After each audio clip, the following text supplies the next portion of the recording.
When you work in a firehouse 7 blocks from the 2 tallest buildings in New York, you get to know every step, every staircase, every story. Morning, Jim. Couldn't get too close to that razor blade. I'm James Hanlon. I've been a New York City firefighter for 9 years at Ladder 1 downtown.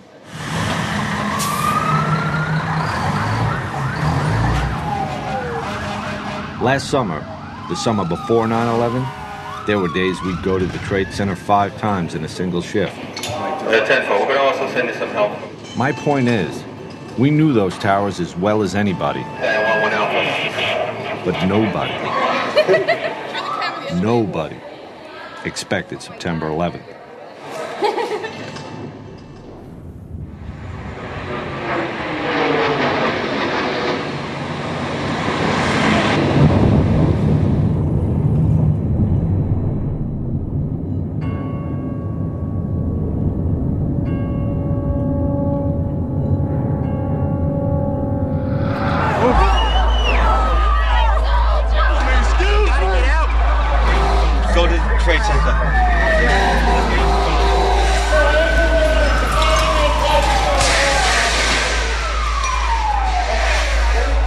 On that day, guys from my firehouse, my best friends, were some of the first firefighters into Tower 1 after the plane hit.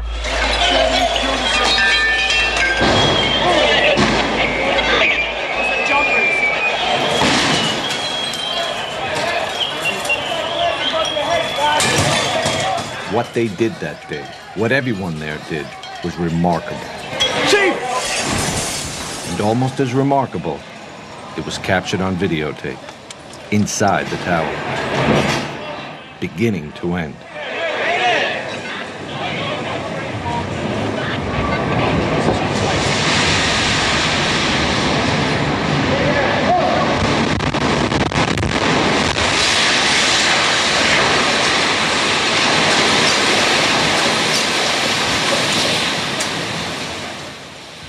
The tape was shot by 2 brothers, Jules and Gideon Naudet. Holy shit.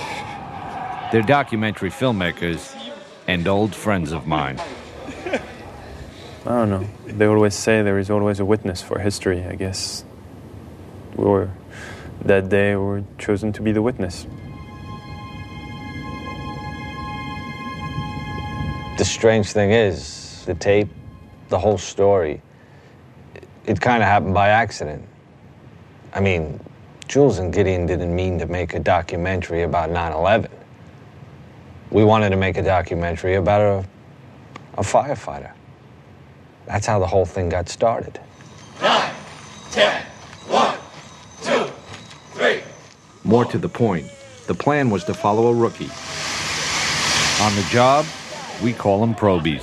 The idea was to show how a kid, almost, become a man in 9 months. Which is their probationary period, where they have to prove themselves. Let's go, guys. Hurry up, get in the apartment. We teamed up, and by June of 2001, Yeah, we're going to make our way to the back of the phone. the 3 of us were out at the fire academy shooting the training. Open up. Move in. Walk the ceiling. Sweep the floor. After a few weeks of learning the basics, a probie may think he knows what it takes to be a real fireman. He's in for a rude awakening. Can I have the lights, please? This is a probie. Became engulfed in fire. Another firefighter, no hood. Be prepared. Wear your gear. Go into a building. You never know what's going to happen. The fire is starting to really roll over my head now. The force of it knocked me down, knocked my helmet off, and my hands were gone. I take 3 steps into the apartment, and the floor gave way, and we all went. And I'm trying to get my body off the ground now because I'm laying in boiling water. My right leg was paralyzed for 6 months. This job is no joke. When you get out, there's the real world. Don't be no hot dog show-off jerk. Pay attention to the senior men and do what you're told. Stay low, stay low. Toward the end of the initial training, Help. we began looking for one out of the 99 new probies to follow. My name's Paul Denver. John Carroll. Antonios Benetatos. Tony for short. I was a police officer. For a while, I was a pizza man, actually, an Irish pizza man in the Bronx. This is my first job. It sounds kind of cheesy, but I always kind of wanted to be a hero, and this is really the only thing you could do that you can do that. Immediately, we're like, okay, this is the kid. This is the kid. Let's go. We got Tony assigned to my firehouse, one of the biggest in the city. It's Ladder 1, plus a whole other company, Engine 7. I'm so glad I took this job. Can't beat it. My wife, sometimes she gets like so frustrated at me because I'm so happy to come to work, you know? And she gets up in the morning, she's like, oh, I gotta go to work again. Meanwhile, I'm up 5:30 in the morning, and I'm like, honey, I'm going to work. You don't actually wear that. That's what it says. They are the greatest, incredible guys. D-Lover! They're guys who fought some of the worst fires you can imagine. What's up with that shirt? What's the matter? Soon, they'd face the unthinkable. Question was, would Tony be ready? I'm terrified. This is what I want to do, but it's scary. I just hope I can do everything that I'm supposed to do, you know? Because I want to help these guys and I want to be a good fireman, but you know, I'm still worried about how I'm going to actually react when there's fire flying over my head. Here goes. What's your first name? Tony. You know you come in on Thursday, right? Thursday? I wasn't sure of that. Thursday night. I am now, sir. Do you need to sit down? Sure, You want to stop calling me sir? I'm a little bit nervous. All right. What am I supposed to do when I come in the morning? Anything I should know? Be on time. I want to make sure I do everything I'm supposed to do. Thing is, when you're a probie, what you're supposed to do We gotta do the sheets. We change the sheets in the mornings. is pretty much everything. More news and traffic coming up. It's 6:22.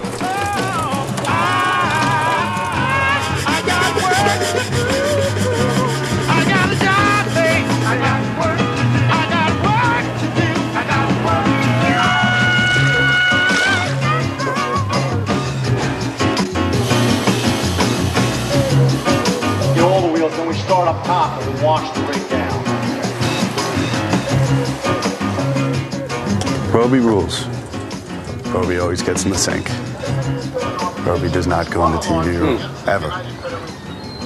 Probie makes sure there's always hot coffee in the morning. You have an iron at home? Actually, I do not, sir. You don't? No. Probie in a lot of trouble. Take two. I think I'm doing decently. You know, I'm still waiting for a fire, that's all. I'm just waiting for a fire. And I think that'll, you know, make a pretty big difference. Engine, ladder.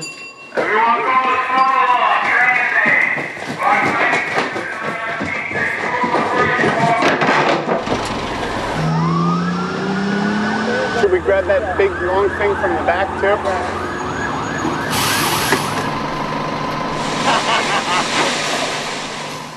Thing is, guys say there's two kinds of probies. Getting closer. Black clouds and white clouds. When a black cloud comes to the firehouse, that probie, he brings all the fires in the city with him. White cloud, just the opposite. No fires. Don't get me wrong, there were fires. Just not when Tony was on duty. The kid was one very white cloud. So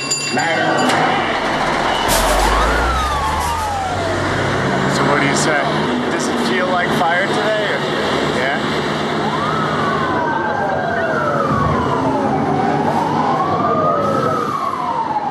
Okay, so we got a suspicious fire. Do we have any smoke condition at all? Negative. False alarm. What are you doing over there? So did you catch a job or not? No. I think it was just an elevator smoking. Tony was ready though, right? I was ready. Tony was nervous, of course. terribly nervous. And as the days would pass, Tony, waiting for his first fire, wanted to prove to the other guys, and even more to himself, that he was going to be a real great fireman. Tony! I'll get back. The guys were not going to make it easy on him. No one was singling Tony out. We do it to every probie. We're going to break your chops till you laugh about it. Right. Because that's how we do it. All We'll tease you to death until you start laughing. Right. No problem. You gotta love this stuff. No, Sooner or later, and you will. Yeah. But before you can love it, you've got to learn it.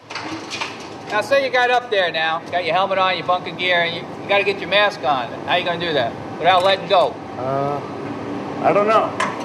When we hit, what's the best way to hit? On one knee. Hit.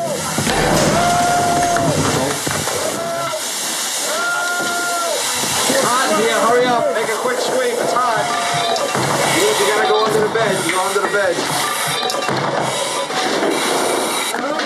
The next time you do this for real, you're going to be more cautious. Right. You're fine. Right. All I want you to do is learn to relax. All right. You got to remain calm. Okay. So you got to control that surge. Okay. Okay? Not bad. No. Not bad. Yeah, that handwriting's getting better already. Thank you. All right. Hey day today, baby. Yes. Okay. Thank you. For 2 weeks, I got $672.25. Oh, you gotta be kidding me.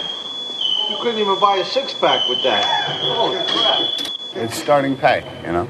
If I wanted to get rich, I would have become a lawyer. But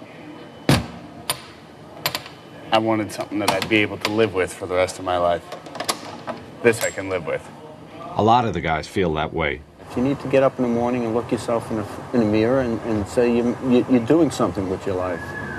Somebody's in there. Hit the door. You do your job, you risk your life to help people. And with time, you become part of a unique, extended family.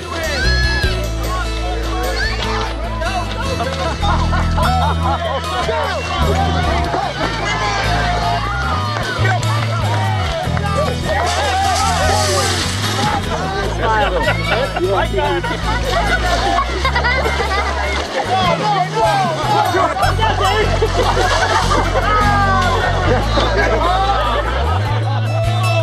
that one.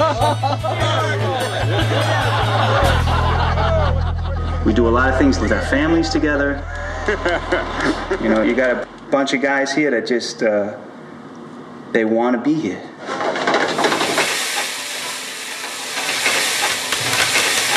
Just making some onions and mushrooms for the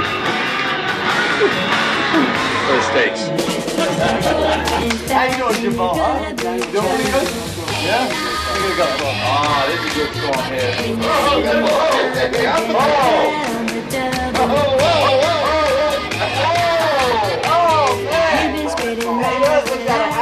Tell me one other job where everyone sits down to dinner together every night.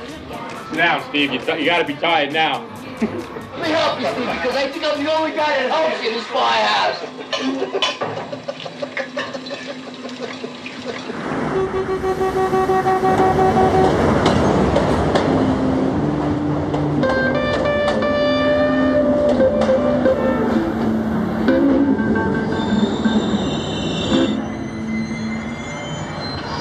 I know it was you, Fredo. You broke my heart. It's been 4 weeks, I think, 5 weeks, something like that. And I'm still no fire. It'll come. Probably when I'm asleep and not ready for it. That's when it'll come. It's 2:30 in the morning, bro. You can sleep. You can. All right. Trust me. When the alarm goes off, they'll come and get you. Engine, ladder.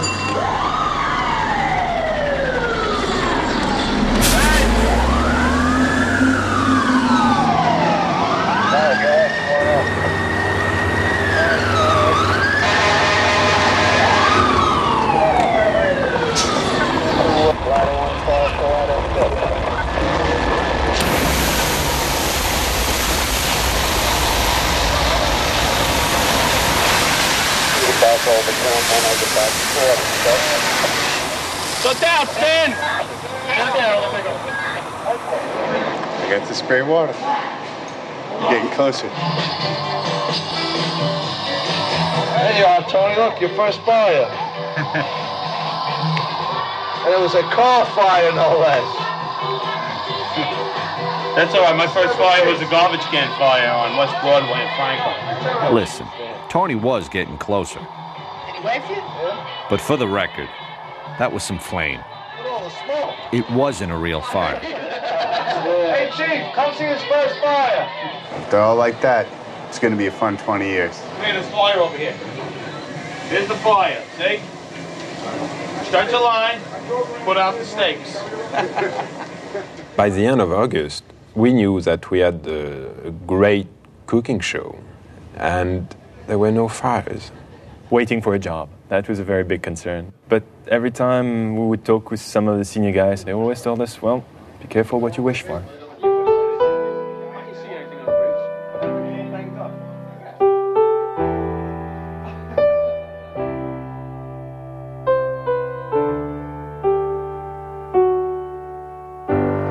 Yesterday, a 27-year-old firefighter in Staten Island, he was stationed, went to a job, and he passed away. This guy left behind a 2-year-old son and a baby on the way. You know, this dude was just expecting to go home and see his girlfriend after the tour that day, you know. And, well, we'll go to the funeral on Saturday, and what can you say?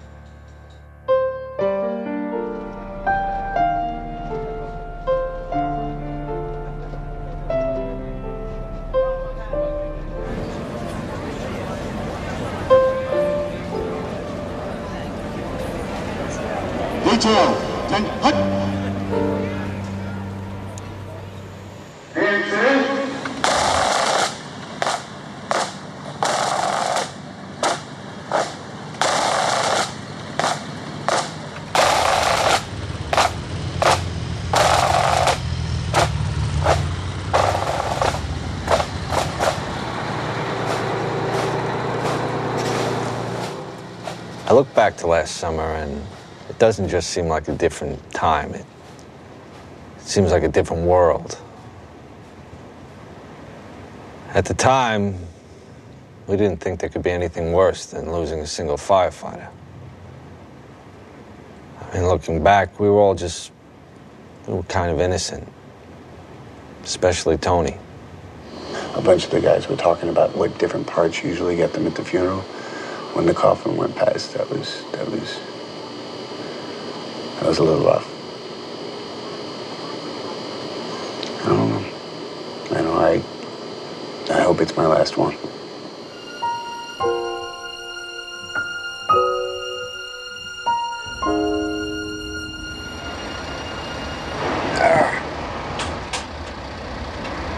But go straight up right now.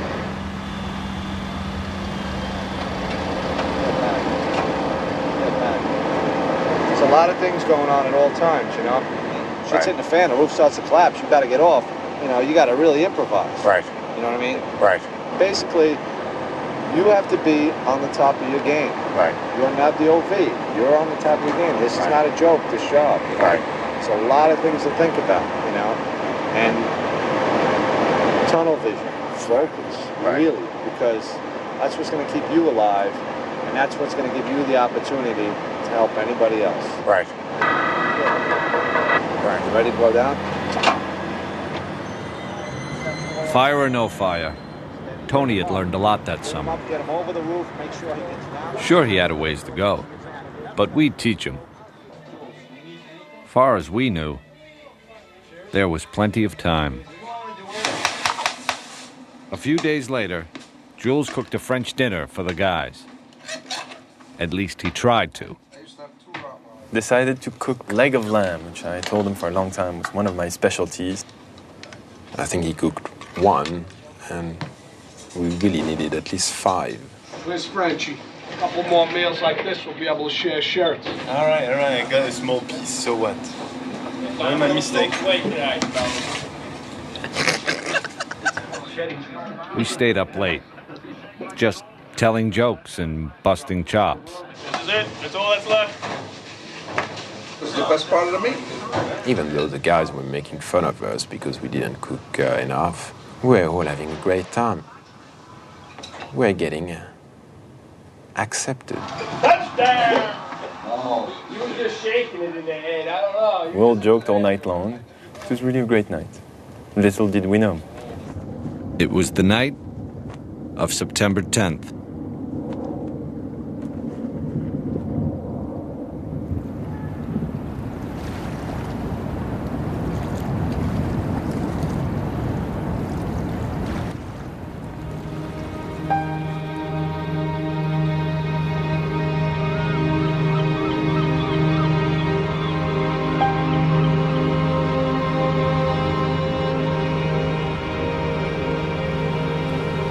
Beautiful day today, sunshine throughout, low humidity, really a splendid September day. The afternoon temperature about 80 degrees, great weather for the primary election. Tonight clear and cool, though, 60 in Midtown. It's begun to sound like some sort of a cliche, but really, September 11th started out like every other day. Well, currently winds out of the northwest 6 miles per hour. Relative humidity 70%. 66 in Newark, 64 degrees in Bridgeport, 67 in Midtown, and heading for 80. 8 o'clock in the morning. Don't throw the fat away. The day guys were just coming in. I was off that day. 13 guys from my firehouse were on. Whoa! What happened? Around 8:30. Ladder. I believe the run came in. Get the run for the gas leak, or an odor of gas in the street, actually, I think it was. It's just Lispinard and Church, odor of gas. And we responded. Arrived in minutes. You know, I don't think anything of it. You get on the rig, you go, you say, all right, it's an odor of gas. Jules was riding with the battalion chief, Joseph Pfeiffer, videotaping. It was just another call, and I'm riding with the battalion chief. It was basically camera practice. See, Jules had only been shooting for a few weeks. Before that, Gideon was the main cameraman. Every time the battalion goes, I go. You know, I just need to practice, so I shoot.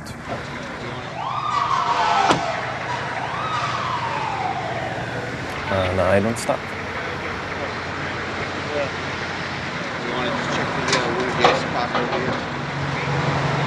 Water gas mains right here. Right down. We checked the area with meters, and it was kind of routine and pretty simple. It was 8:46 in the morning. And then we heard a plane come over, and in Manhattan, you don't hear planes too often, especially loud ones.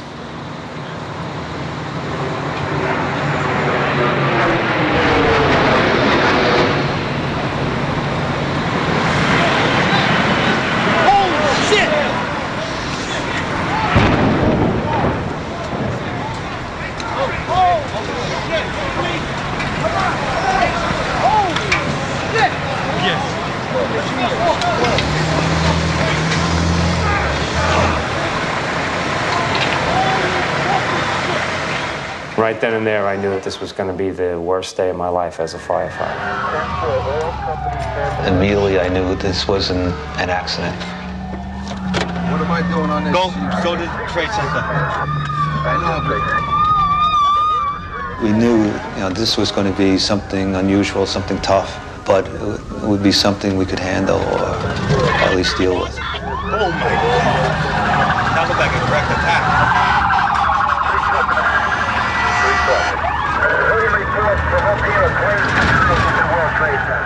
Chief Pfeiffer made the first official report.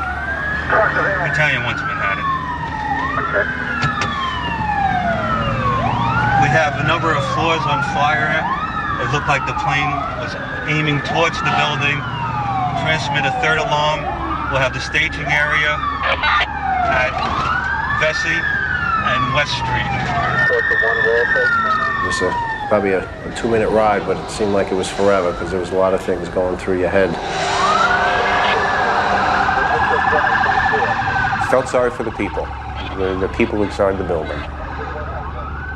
What was going to happen, nobody had any idea. We've never experienced something like this before.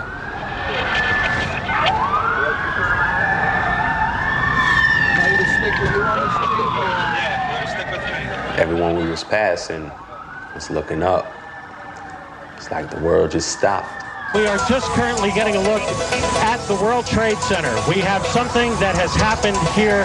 Flame and an awful lot of smoke from one of the towers.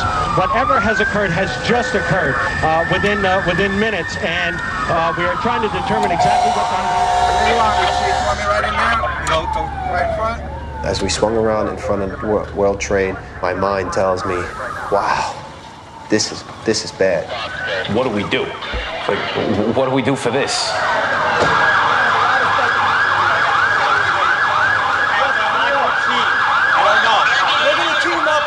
We park right under the awning of One World Trade Center. Chief Pfeiffer puts his gear on, and I remember asking him, Chief, can I come in with you? I want to come in with you. And he says, yep. Yeah, you stay with me. Come in with me, never leave my sight. You got the chance. I go in, and I hear screams, and right to my right, there is 2 people on fire, burning. I just didn't want to film that. It was like, no one should see this. Pfeiffer was the first chief into the building.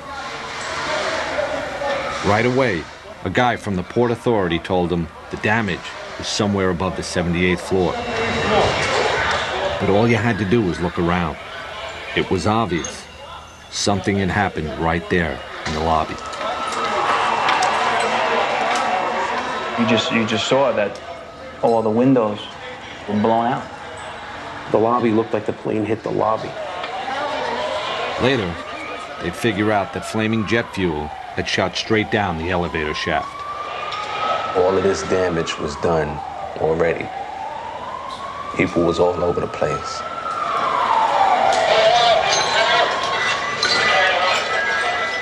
So you knew it was going to be worse when we got upstairs. Flames are shooting out. Smoke is pouring out.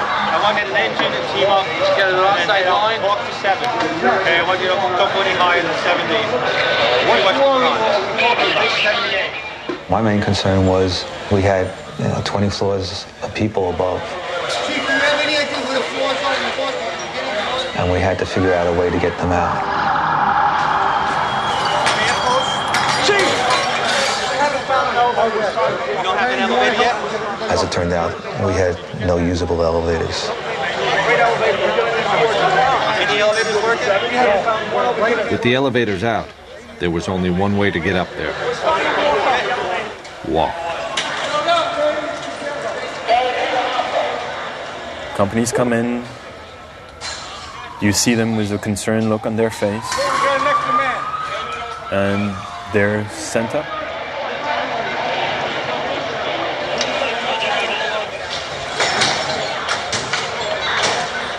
A firefighter in full gear, carrying 60-something pounds of hose and equipment. Takes about a minute to climb one flight of stairs. These guys were looking at 80 stories just to get there. Then they'd start working. I felt the mood that we were going to put the fire out. Everyone seemed to be confident. I know I was. You basically looked at it and said, okay, we got 10, 20 stories of fire. We'll deal with it. We'll get up there. We'll get to it. There are fire crews just screaming into this area from every conceivable direction. By this time, some of the top chiefs in the department had joined Chief Pfeiffer, running the command post, sending guys upstairs. Every time I looked around, it was new faces. Some that I recognized, I had seen Chief Pronti, great guy, white hair, mustache, the perfect grandfather that you'd like to have. I remember seeing Lieutenant Fody, who was working with 9 engine. Said hello and then started going up. Another of the men who went up was Lieutenant Kevin Pfeiffer. He was in charge of Engine 33, and he was the chief's brother. I just remember we both looked at each other, said a few words, but it was more the look with a real concern that this was going to be something tough. It's going to be a tough job. It's going to be a long job. They'll put it out. That's what they do. The last time Jules had seen his brother was an hour ago, at the firehouse. Far as Jules knew, Gideon had followed Tony, the probie, into the tower. When we had left for the odor of gas in the street, for me, it was in the engine. And then when we arrived to the trade center, he went up immediately with the guys. So for me, my brother is going up the stairs. It turns out, Gideon was with Tony. Engine 7, ladder 1. This is firefighter Benetatos. But Tony was still at the firehouse. Yeah. No, I was off duty. And now he'd been ordered to stay there. Everybody's been recalled. All available units must come back to the firehouse. While Tony tried to keep up with the phones, this is firefighter Benetatos. Gideon took his camera and started walking down towards the trade center. He was sure his brother was inside, and he wanted to get to him. I remember slowly walking down to the World Trade Center. What really sticks in my mind is passing by the people and filming them and filming their astonishment. And the eyes saying, "This is not happening."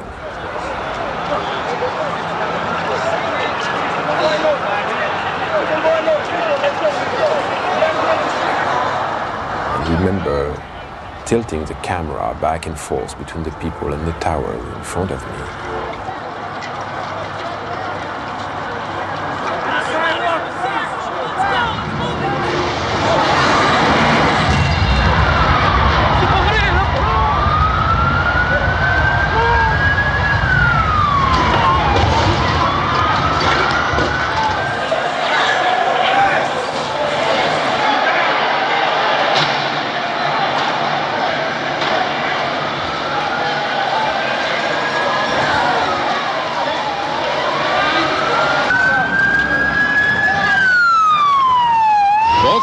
Of the World Trade Center have been hit by aircraft. Both are in flames. Both suffered explosions. There is black smoke coming from both of the towers. It's a horrific scene here. There's debris flying through the air over the East River here into Brooklyn. What appears to be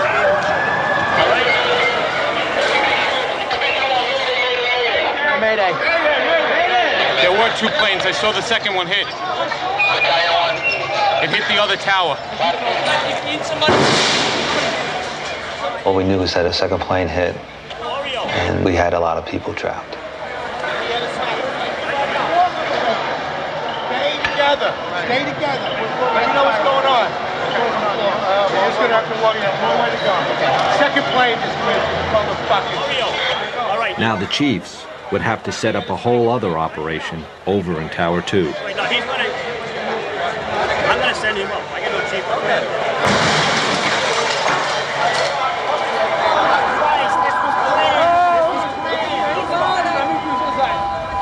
When the second plane hit, that's when you could see fear. Both of them are on fire. You could see it in everybody's eye. Tell all your co-workers are with you. There were people from all over the world in these streets. Different colors, different languages. On those few blocks between the firehouse and the World Trade Center, the entire world was there. So two blowout, two aircraft. The first one on one World Trade Center. The second one just happened. And they were all looking at the same thing and talking about the same thing and reacting the same way. Is it a plane or a bomb? You saw a plane going? A plane went straight into the building, right there into the side. Plane? Yes, how big is the plane? Yeah. That was a direct hit. Huge one. There were two planes? Yeah. There's two. One on each building. Yeah, I saw the last one. We heard boom in the whole building. What are those people going to do? On the second one? All the elevators are blocked out. Yeah. Well, the staircases must still be, right?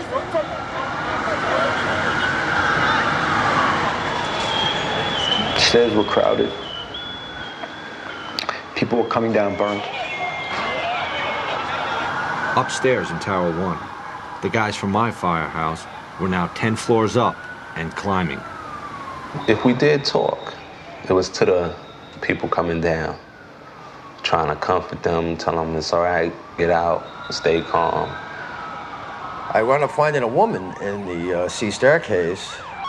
Her arms were all burned. She was just sitting there, basically in shock. So I picked her up under her arms, and I put her in with a group of guys, and I asked the group of guys to, take it down. I spoke with one person. I think the highest floor that I had heard was about a survivor from the 80th floor coming down. So we know that that was intact. We knew it was going to be a long haul getting up there, and you had to try to conserve as much energy as possible, if that was even possible. I'm hot. I could feel the blood in my neck pumping. I could feel my whole, my whole heart, my whole system is really working. I knew we had to get up to help people. We had to get up there. I knew we'd get there, but it was just going to take a while. You're talking about thousands of casualties and thousands of potential casualties. They was pretty much saying, God bless you, can't believe y'all going up and we're coming down. People, they pretty much said, why are y'all going up there? Get out.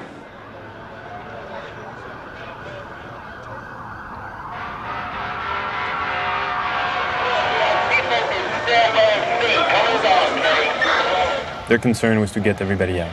That was the key. As much people out as possible.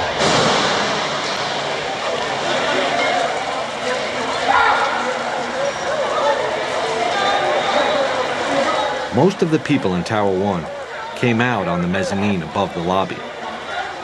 Then they'd get out through another building. All right, I want to use the lobby of 7 as a triage. The chiefs didn't want anyone going through the lobby doors. First, it was because debris was falling outside. Then, it was people falling. You don't see it, but you know where it is. What's that? And you know that every time you hear that crashing sound, it's a life which is extinguished.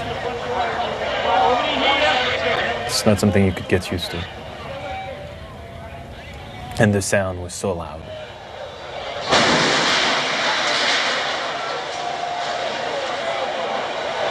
I just remember looking up, thinking, how bad is it up there that the better option is to jump? Let's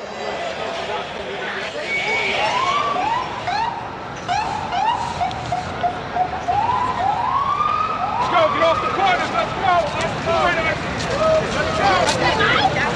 Like something out of the Tower Inferno, like a movie.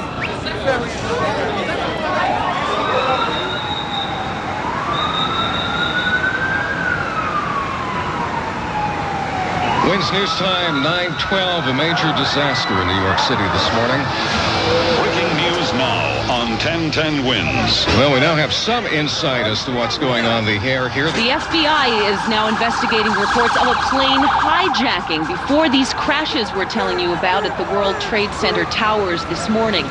Rescue crews are making their way to the scene, and all of this unfolding in one of the busiest places in the world, downtown Manhattan. Again, both towers hit by aircraft. Again, 2 planes involved in 2 crashes into either tower of the World Trade Center at about 10 to 9 and 5 after 9 this morning.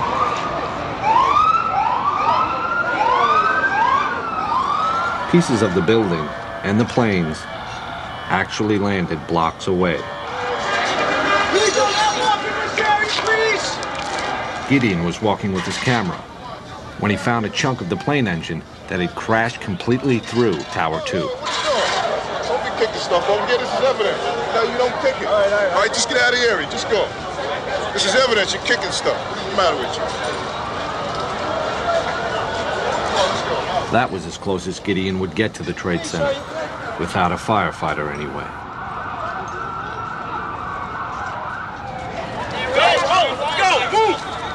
So I decided that the smartest thing to do was to slowly walk back to the firehouse and find a way to go to Jules. We're just getting word now. One of the two planes was hijacked after takeoff from Boston. This is two airplanes have crashed into the World Trade Center in an apparent terrorist attack on our country. We now have reports of a fire at the Pentagon. A fire at the Pentagon being reported this morning. I was just saying that officials are calling this an act of terrorism. They're saying that's clearly what it is, clearly not an accident. Arriving back at the firehouse, and Tony is still alone, and he has no clue of what to do. The Pentagon's on fucking fire? War. This is war. And just by listening to him, freaking out and swearing and behaving like I've never seen him behaving, Tony was expressing what we all felt. At that point, I saw the fireman in him taking over. I can't believe the fucking Pentagon. Somebody has balls. I mean, a few times he was just pulling his gear and about to rush to the door, and realizing that he was the only one in charge of this empty firehouse, and going back to the house watch and looking again at those pictures on TV, and just to make sure that it was real. We have these two enormous explosions at the World Trade Center here Tony in New York. just wanted to go there.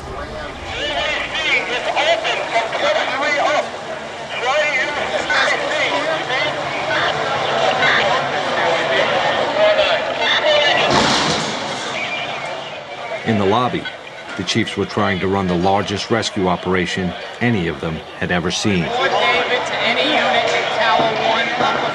With next to no information coming in from outside. You got a phone that's working? I think the entire world knew more than we did.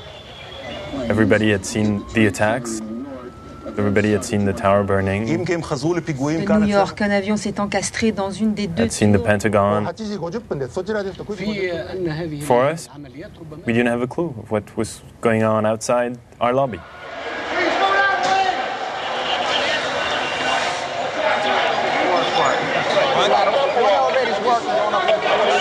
What elevator's working?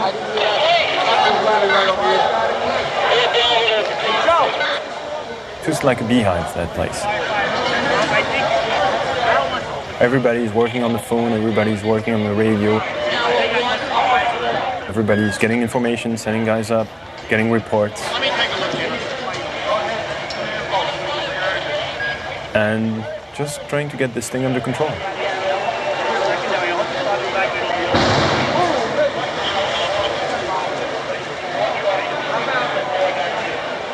At one point, there was even a rumor a third plane was heading in. You got to remember, at that moment, anything seemed possible. Other than NYPD, Port Authority, police, and the military. And I need that done now. Another fucking plane. Strategy is to get as many people out of the fucking building, let it burn up. We ain't letting it. We got a lot of people with us, so we got to get these people out. That's the priority. On top of everything else, just talking to the guys in the stairwells was tough. Fort David to Battalion 7. The tower's internal communication setup had been knocked out by the crash. That left fire department radios. Suddenly, you have hundreds and hundreds of firefighters that have radios. It seems to become more and more difficult. Command post to Battalion 7. OEM 1 to face. Please provide me again with your location. Is there anyone in this car? Is there anyone in this car? We had one guy from the WTC who was trying frantically to reach anyone on the elevators. 69 car. Anyone in this car? Oh, is there anyone in this car? And going through the list, Hello, is there anyone in this car? and there's about 98 elevators in the World Trade Center. 70's on main line. 70 kind of recall capability. You can't speak. I'm trying to evaluate which one's good and which aren't. In the middle of all this, suddenly an elevator opens up. And you see people not having a clue of what's going on, because they've been stuck in there since the first plane hit.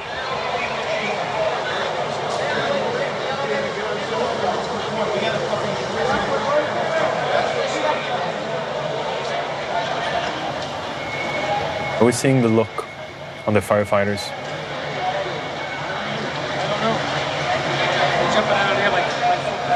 It was not fear, it was what's going on. Disbelief. That made me panic a little bit. That made me panic.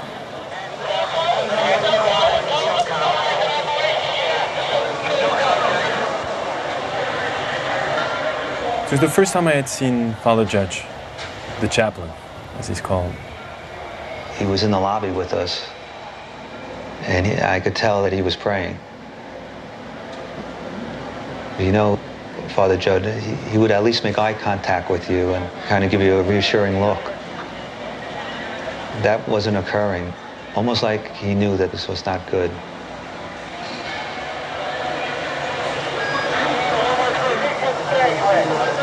This is a dangerous way to go out.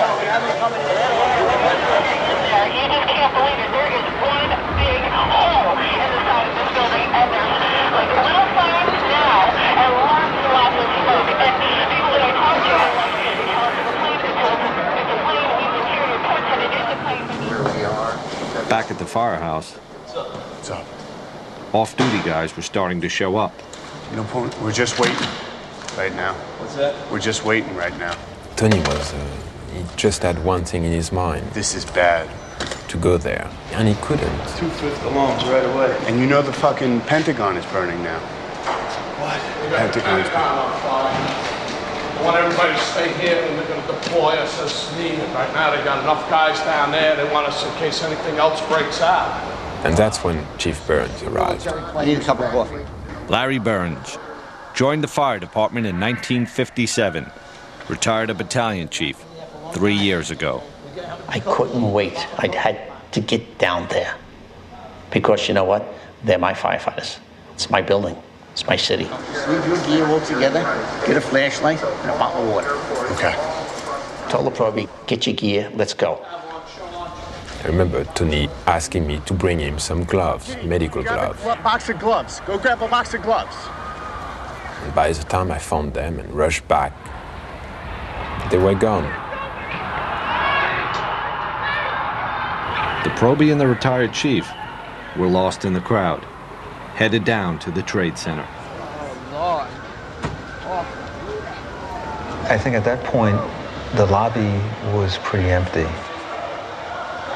There were just a few of us in the lobby, and we were discussing tactics. This is Tower 1. This is Tower 1. Put a big 1 here. Some of the outlying companies didn't know what Tower 1 was and Tower 2. So we were just trying to help them out by writing it on the desk to make it obvious to people. It was just before 10 o'clock. A little over an hour since the first plane hit. Firefighters from all over the city were inside those towers. Hundreds of them.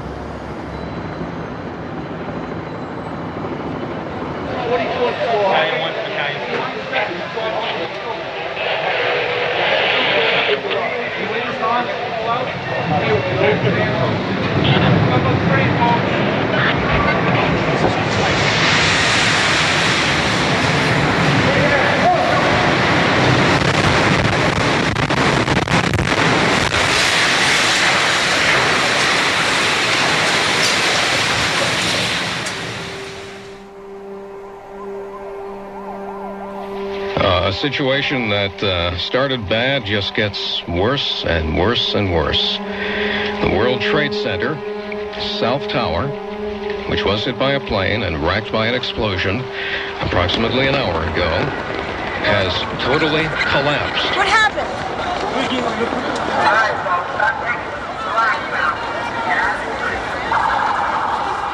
If you're just joining us this morning, you're in for a horrific surprise.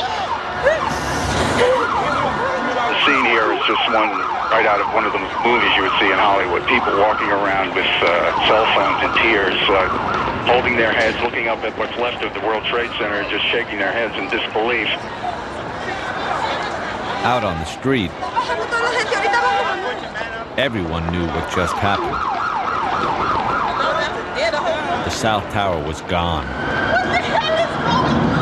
They saw it collapse and ran.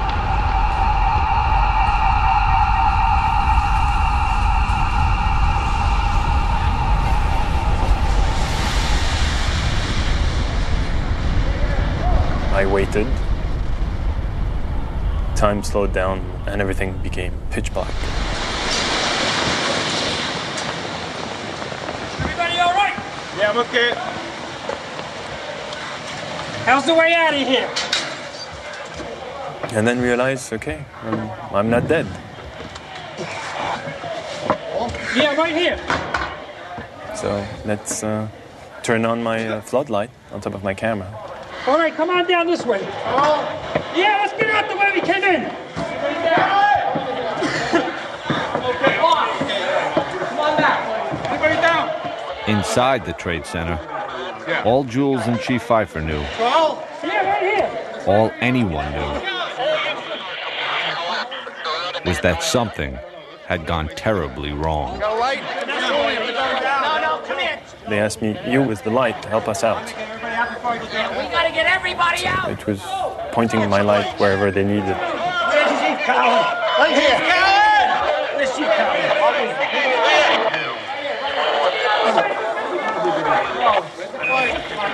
I remember seeing Chief Pfeiffer. Command post from Tower 1. To all units.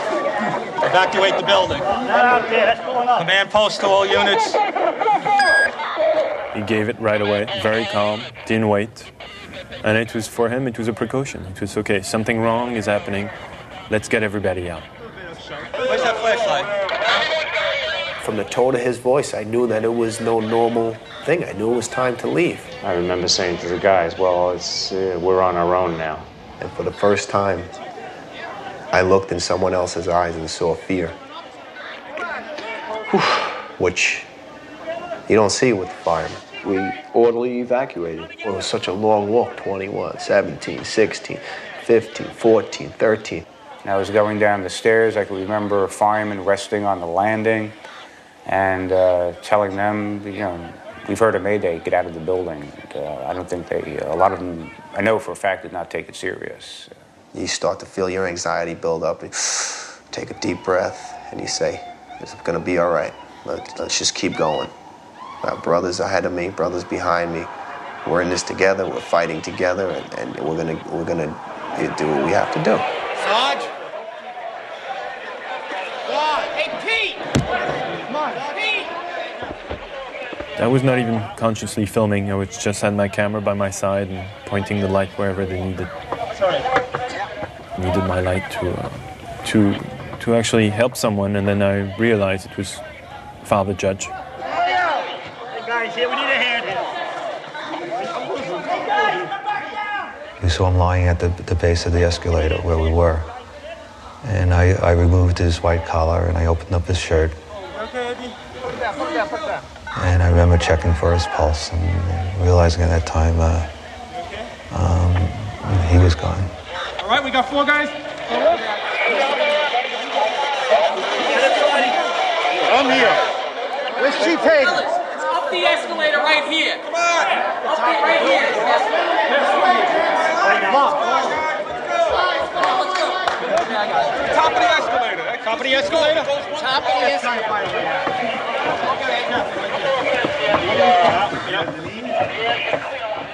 After that, we had to figure out how to get out of where we were.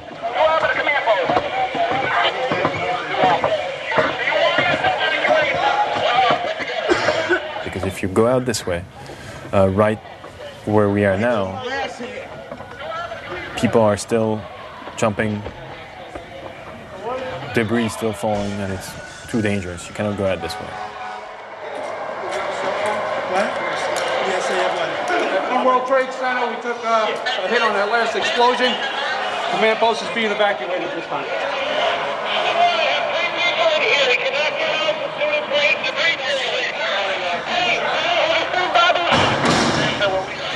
We get out here? Out this way too? Go across. Chief Pfeiffer tells the people carrying Father Judge, okay, stay here. Which way? I told them that I'll be back. I'd wait here, and I'll see if the bridge is still here. Chief Pfeiffer went to check one of the footbridges leading out of the Trade Center. If it was still standing, it'd be their best way out. What are we gonna do? Oh, there's no way to get home.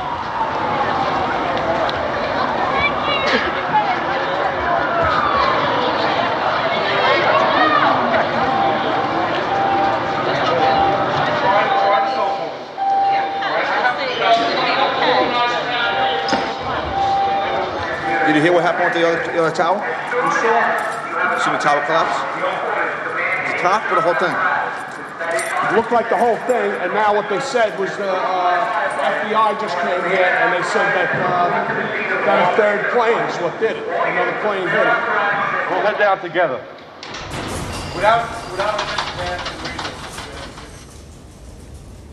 And now I wonder for the first time if Julie's still alive. I never thought about it before.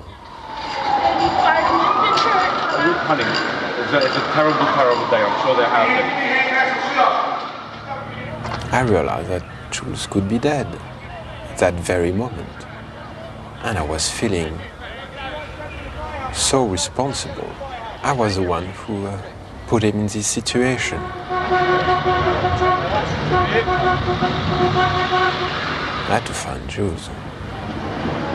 Gideon hitched a ride with 3 off-duty firemen, determined to get to the Trade Center the only way they could, in a pickup truck.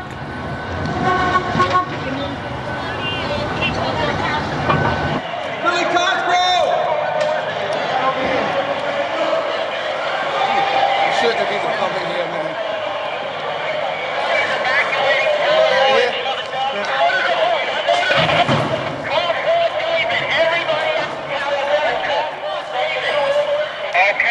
Battalion 1 to Division 1. We walk and we walk and we walk. And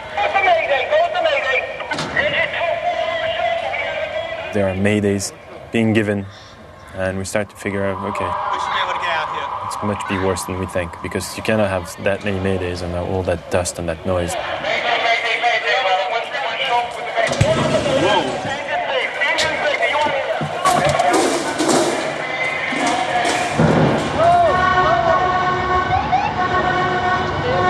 That's when I felt the danger for the first time. It was all around you. I mean, every single cell of your body was telling you, you should not be here. The scenery was radically different. I mean, it was this white powder everywhere. Just a few people here and there. Take yourself his mask. Get masked, we get an extra cylinder, and I'm gonna go in. And this kind of silence.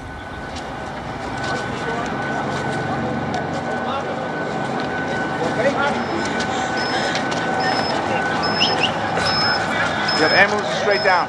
Of course, there's no word on casualties. You have ambulances straight down. But suffice to say, the loss of life presumably profound. Ambulance straight down. Ambulance straight down. Of course, at this point, everyone's concern is just getting north, getting away from the World Trade Center, as well as finding out where their families are. The south tower of the World Trade Center just minutes ago collapsed to the ground. Only one tower is standing at this point. I have a direct line of sight to what is left of the World Trade Center. The fire continues to burn. I can see the flames through the thick smoke.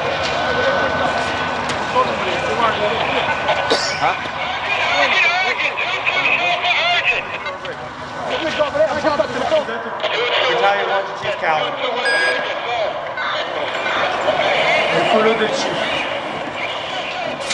By this time, Chief Pfeiffer had found a safe exit and tried to radio the men in the lobby. No answer. So we walked across the bridge back towards the Trade Center. Still trying to call on the radio and not getting through.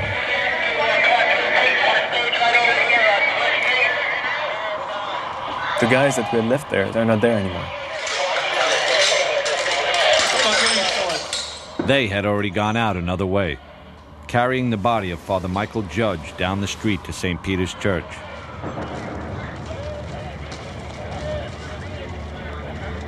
They laid his body on the altar.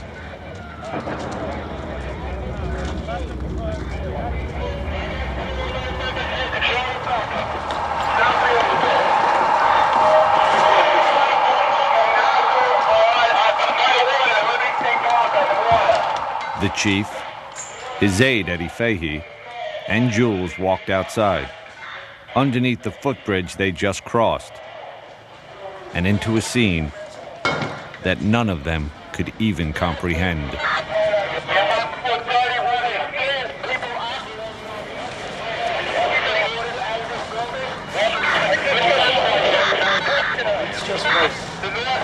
And there's debris everywhere. There's dust covering the entire place.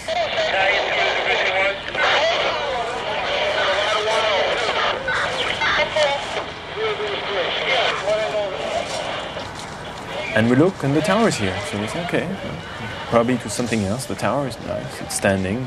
The other one, we can't see it, but it's probably just, on the other side, and no one tells us. We have no clue. Where the Trade Center was just covered with smoke. And that's not unusual for a fire to have a building disappear behind the smoke.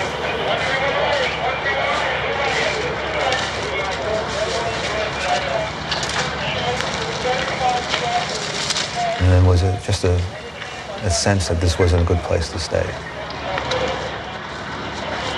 So we walk north.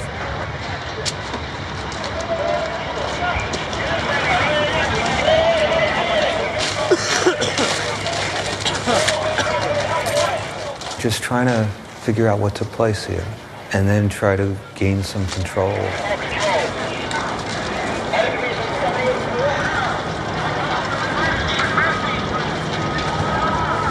So we started to rebuild some sort of structure.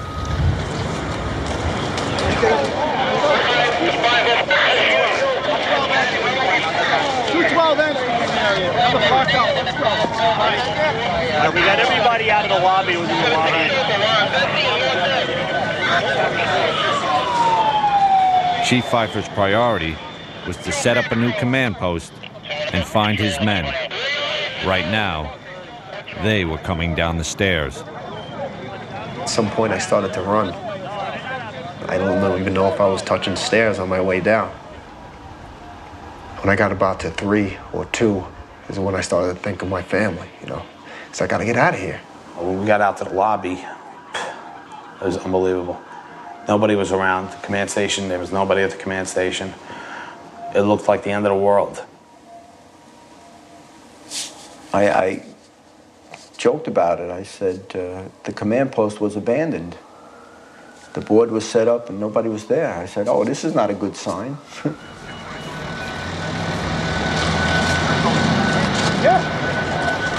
I knew there was nothing I could really do. I mean, I was not a fireman. I had absolutely no medical expertise at all. As just a civilian. But as a cameraman, yeah, there was something I could do. And it was to document what was happening. So the cameraman took over and just filmed.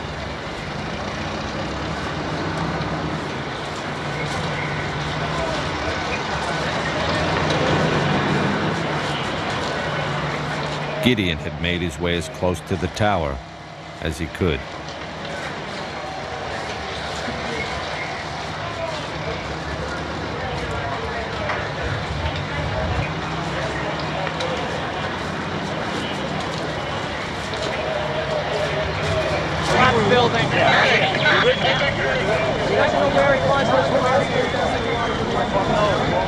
strange enough, I kept the only thing that was my preoccupation was to clean my lens.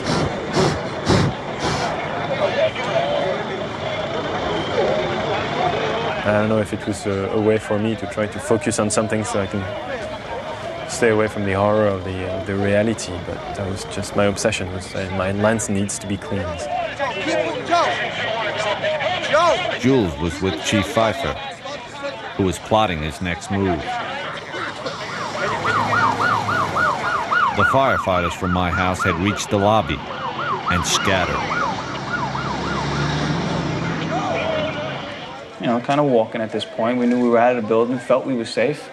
Unfortunately, there were people jumping out of windows. You could see them hitting the ground all around you, debris hitting the ground. I thought we was going to get out the building, the chiefs will meet up, then we come up with a plan, and then we go back in. That's what I thought it would be something like. Just before I walked out, a fireman out in the middle of the street was yelling at me, wait, wait, throwing up his hands. And that time I waited, and there was a big thud, and then another thud, and there was two people who had fallen or jumped from way high up. Get yourself accounted for with Chief Goring down at staging. Let's move. Come on, officers. Basically, everybody was standing right in the shadow of Tower 1. It was 10:28 in the morning. And then comes that sound again.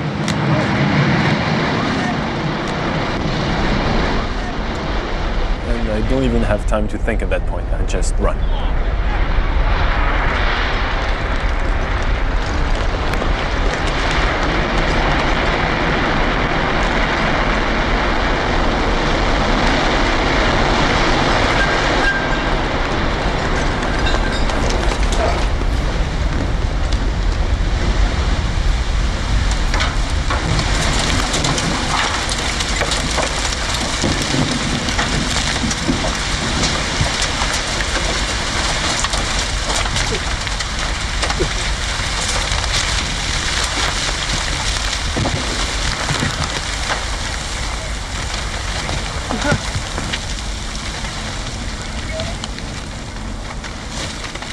And it's dead silence.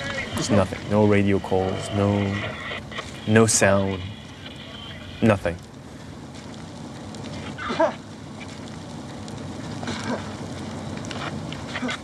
And I feel the person who was on top of me get up. Get out of here.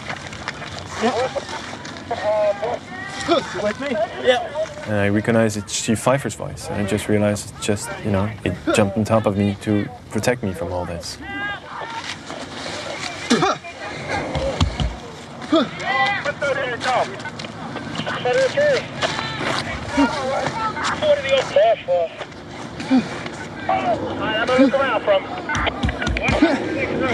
Chief Pfeiffer said, okay, let's go now. And we get up. The dust starts to clear because the wind was blowing in the opposite direction.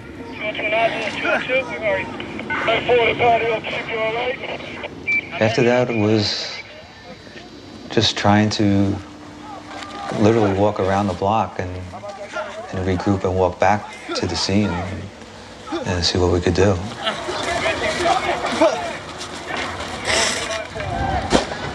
Less than a block away, Gideon was still in darkness. The pounding stopped, and you realize now that you just can't breathe anymore. We need help! Let's go before the car blow up! This way! Let's go before the cars blow up! At that point, I realized that I was going to die. Let's go! We're over here behind the issue truck! This way! Keep shouting! Right here! Come to the truck! Come on, we gotta get out of here. Let's go! You gotta fucking move, man. Only this way! And the only thing I could think about was Jules. And I remember telling myself that if I would survive that, I would be a better brother. Yeah, let's go. You can make it. Help him. Help him. Quickly! It's right here! He weighs 400 pounds, dude. You get over here. We're not going to leave here! He's not standing. You need to come over here and fucking help. The last person Gideon had filmed was now lying in the middle of the street. Grab his leg. Buddy, where's he up? This guy must have been standing outside in the street when everything collapsed. And he survived it. And with the help of an FBI agent, he walked him to safety. And we can't see a thing. You have to walk, sir. You have to walk. You're almost there. Almost there. Come on. Yeah. And he would pass out every second. So it was very difficult to carry him. Thank you, Lord. Now. Moses! Shit. Do you have some water? Something to drink? Thanks. Open your mouth. Open your mouth, because I need the water, too. Thanks. I had been in this street 3 times in the last hour. The first time it was full of people. The second time everybody was running away from it. And the third time, getting out of the last collapse, there was just nobody. And everything was white. Everything was covered by the dust.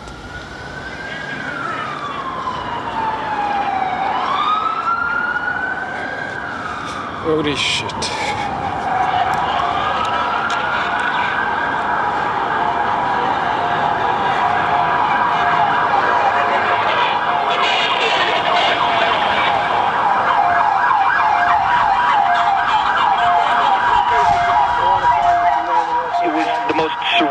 Scene I have ever seen. I cannot describe what took place.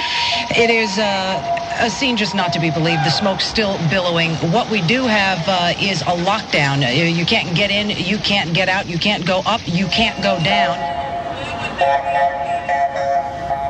I see that I'm still in the middle of the street, and I see there is a little deli. It seems to be open in the corner. Yeah, we're getting on too now. Oh, okay. Come on, guys.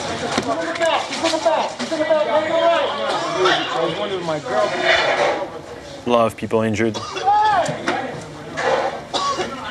Firefighters, bloody nose, things like that.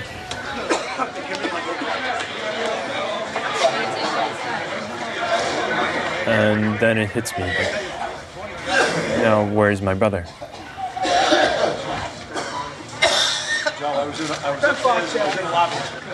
Go back in. I start realizing that I've probably lost my brother.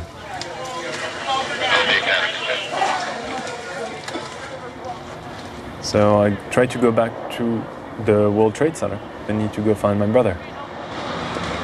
Where are the guys? I have no idea. I was with Chief Pfeiffer. And I'm in the middle of the street walking, and a cop approached me and says, you know, who are you with? I'm with the chief of with Battalion 1. Oh, you're Battalion 1? Yeah. You got ID? I have my letter of, from the commissioner. Take your letter and your camera and get out of here. All right?